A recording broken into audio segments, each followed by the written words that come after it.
pense que les médias ont... C'est un club échangiste. Ça s'appelle comme ça. C'est d'accord. On n'a pas le droit de toucher aux enfants, c'est tout. On n'a pas le droit de toucher aux enfants, je dis d'accord avec vous. Et en fait, on a la conscience du groupe.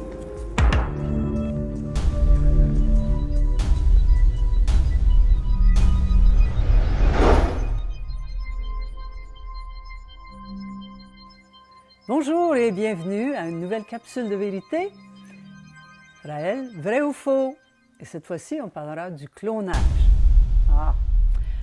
Voilà un sujet qui a fait couler beaucoup d'encre au début des années 2000. Et maintenant, avec Netflix, ça relance une seconde vague où, à nouveau, le sujet du clonage revient dans la conversation populaire. D'un autre côté, notre enquête avançait bien, même s'il nous manquait de bons morceaux, notamment sur le clonage. On ne trouvait rien nulle part. Moi, durant l'infiltration, j'ai réussi à poser des questions. Tout le monde me disait, on ne connaît pas les personnes qui auraient accouché des fameux clones. Personne ne les a jamais vus, on ne sait pas où ils sont. Mais c'est très bien comme ça. La question vrai ou faux ne sera pas sur le sujet de est-ce que bébé Ève est vivant ou pas. C'est réservé pour Clonaid et Mme Brigitte Boisselier est la responsable de ce projet et c'est elle qui pourra répondre à vos questions. Je suis responsable, comme porte-parole, d'informer la population pourquoi le clonage est si important pour les Raéliens. La première fois que j'ai entendu parler du clonage, c'était en 1977. Raël en parlait déjà dans son deuxième livre qui s'appelle « Les extraterrestres m'ont amené sur leur planète ». La mission du mouvement raélien n'est pas de faire du clonage.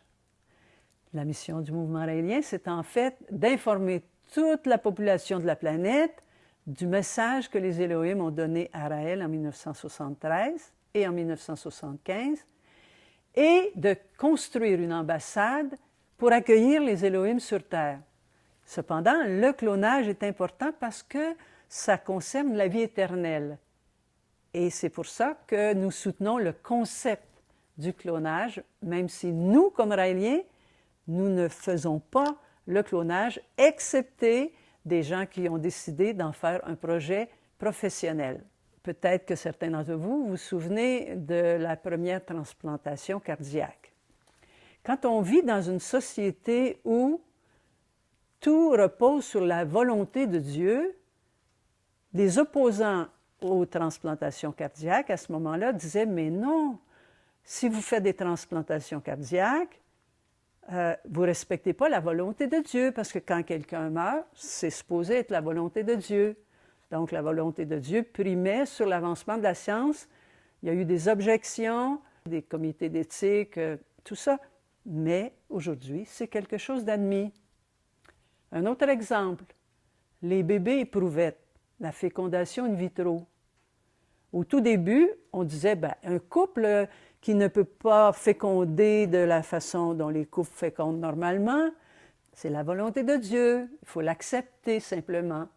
La science amène un moyen de permettre à des parents qui n'arrivent pas à féconder, mais la science leur permet finalement d'avoir un enfant grâce à la fécondation in vitro. Quand la mentalité était prête dans la population, ça a pu être annoncé. La mentalité populaire s'est habituée aussi bien que maintenant, c'est comme quelque chose de normal, même si ça va contre la volonté de Dieu. On ne peut pas arrêter la science, en fait, parce que chaque fois qu'il y a des groupes qui ont essayé, la science a quand même avancé. Mais il faut-il encore que l'opinion publique soit prête à l'accepter, parce que toutes ces découvertes-là, en fait, elles dérangent. Et on arrive à notre époque où il y a une autre avancée de la science qui permet d'éventuellement créer des humains. On a vu la brebis Dolly qui a été créée par clonage, et pourquoi pas les humains. Encore là, c'est la même réaction. La population n'est pas prête, elle s'y oppose, elle l'interdit, elle fait des lois pour l'empêcher.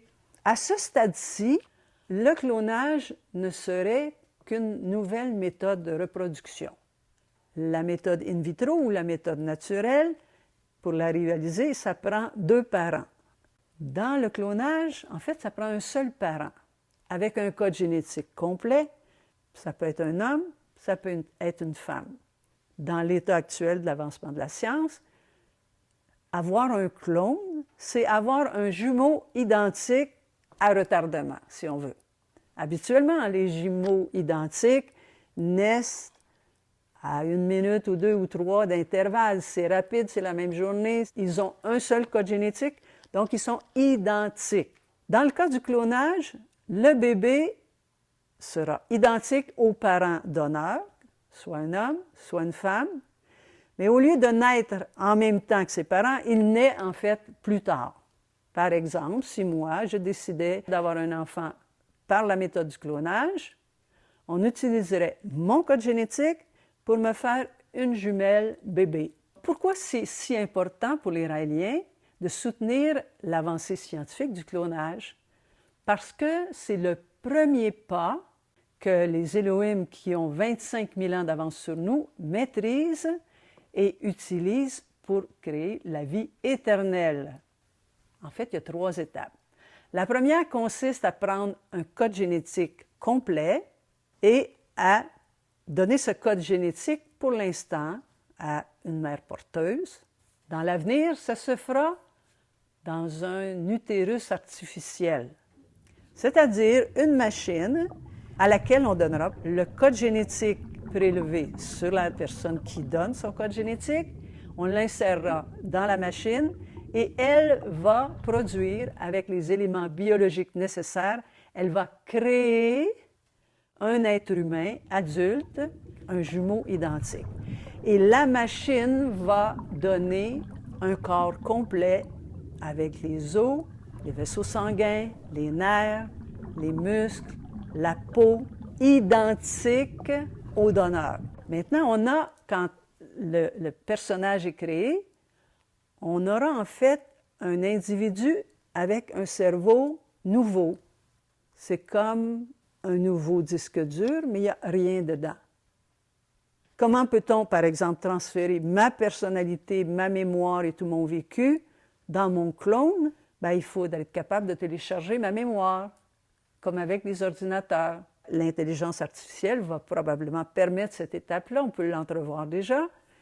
On pourra donc transférer la connaissance, le vécu du donneur dans le nouveau corps. Alors, c'est ça le but de notre propos sur le clonage, c'est de soutenir une avancée scientifique qui pourra nous donner accès à la vie éternelle.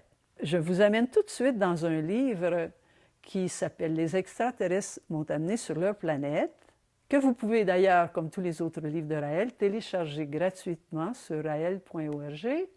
L'un des robots s'avança vers moi et, à l'aide d'un tout petit appareil ressemblant à une seringue, me fit une piqûre au front que je ne sentis même pas tellement elle était légère.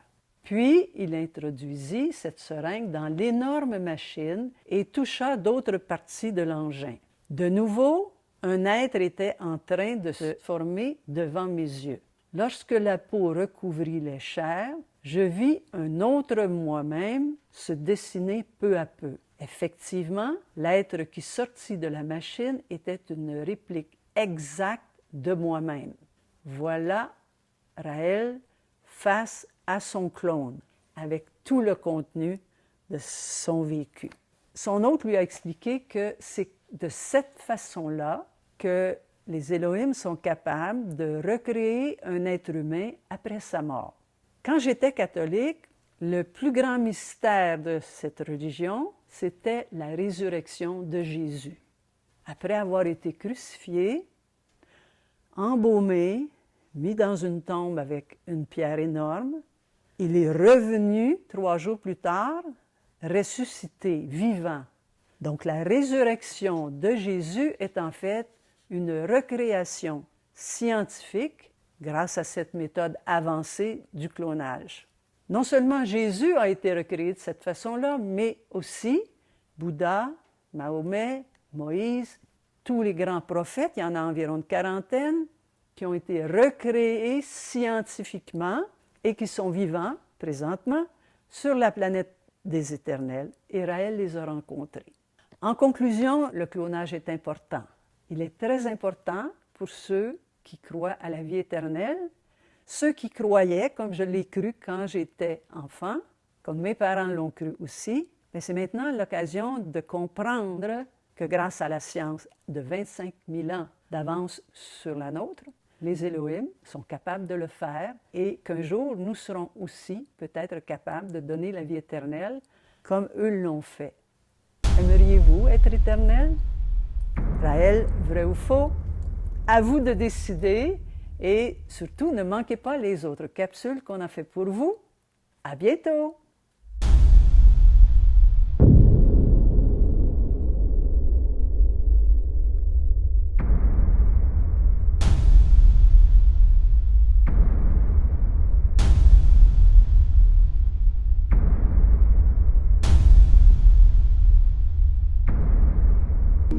À quoi sert la vie?